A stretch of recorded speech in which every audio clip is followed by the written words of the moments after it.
اتنی برکتوں والا مہینہ، اتنی شانوں والا مہینہ ماہ رمضان۔ میرے نبی پاک صلی اللہ تعالیٰ علیہ وسلم نے فرمایا شعبان میرا مہینہ ہے، رمضان میرے رب کا مہینہ ہے۔ آپ نے کچھ باتوں کا بڑا ہی خیال رکھنا ہے۔ ایک تو آپ نے کوشش کرنی ہے نمازیں ذوق کے ساتھ پڑھی جائیں، یعنی ایک ہے کہ اوہ ٹانگیں نہیں اٹھ رہی، اب تراویح کا ٹائم ہو، نہ اس میں کجی ہے، اس میں تھوڑا سا نا ذوق کی کمزوری ہے۔ اٹھنا ہے تو شوق سے اٹھنا ہے، بھاگ کے اٹھنا ہے۔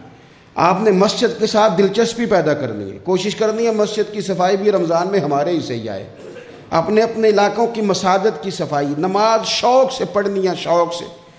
آپ نے رمضان المبارک میں کوشش کرنی ہے کہ آپ یہ کہیں کہ زیادہ سے زیادہ میں نہ دوسروں کو نواز سکوں، میں نہ چپکے سے پہنچوں کسی غریب تک، خود سے جاؤں اور رمضان سے پہلے جاؤں، تاکہ وہ پہلا روزہ جو اس نے رکھنا ہے نا وہ اسی لنگر سے رکھے جو میرے حصے میں آئے، اور اس کو اپنا موسم سمجھیں جس کی وجہ سے اللہ آپ کو ثواب دے رہا ہے، اس کو موسم سمجھیں جس کی وجہ سے اجر مل رہا ہے۔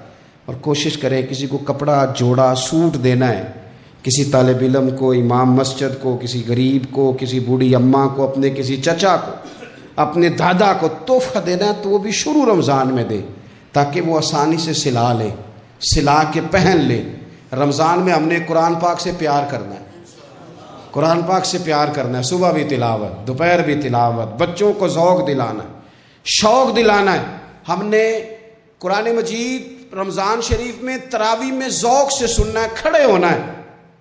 پھر رمضان المبارک کے اندر احساس ہم نے بہت زیادہ پیدا کرنا ہے۔ ہم نے دیکھنا ہے کہ میں کس جگہ میری ضرورت ہے، میں کس طرح کر کے کام آ سکتا ہوں، وہاں اپنی خدمات کو پیش کرنا ہے۔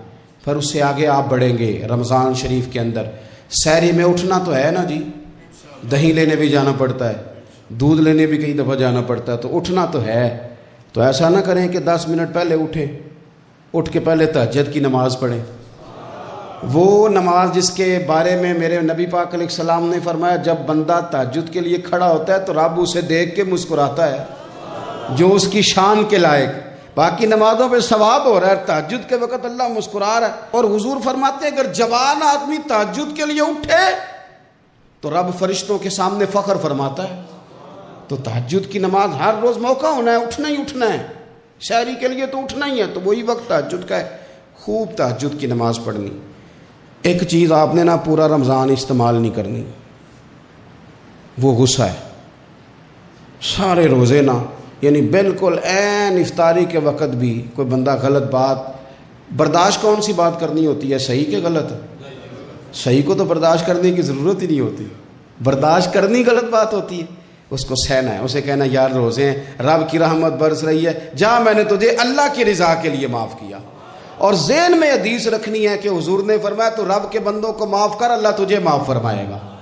رمضان شریف میں اور سعادت کے ساتھ اور پیار کے ساتھ، اور غیبت نہیں کرنی کسی کی بھی، کسی ادارے کی نہیں، کسی بندے کی نہیں، غیبت نہیں کرنی۔ آپ کو حدیث میں ملے گا کہ نبی پاک علیہ السلام نے کچھ بیویوں سے کہا تھا کہ تم نے تو روزہ توڑ دیا ہے اور تم نے حلال کے ساتھ رکھا تھا، حرام کے ساتھ توڑ دیا۔ یا رسول اللہ کس طرح؟ فرمایا غیبت نہیں کی تم نے، مردہ بھائی کا گوشت نہیں کھایا، یہ بہت بڑا جرم ہے، اس سے بچنا ہے۔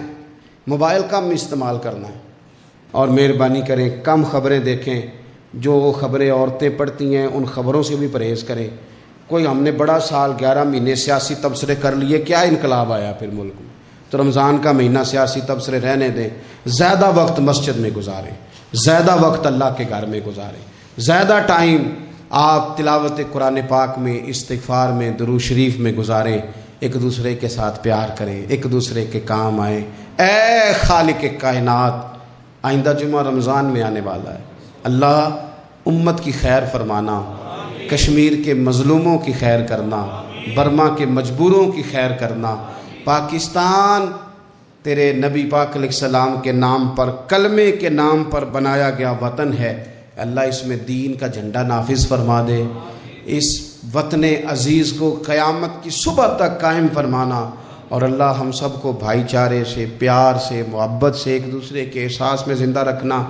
اس ماہ مقدس میں تو جن لوگوں کو معاف کرے گا ہم سب کے نام بھی اس میں شامل فرما۔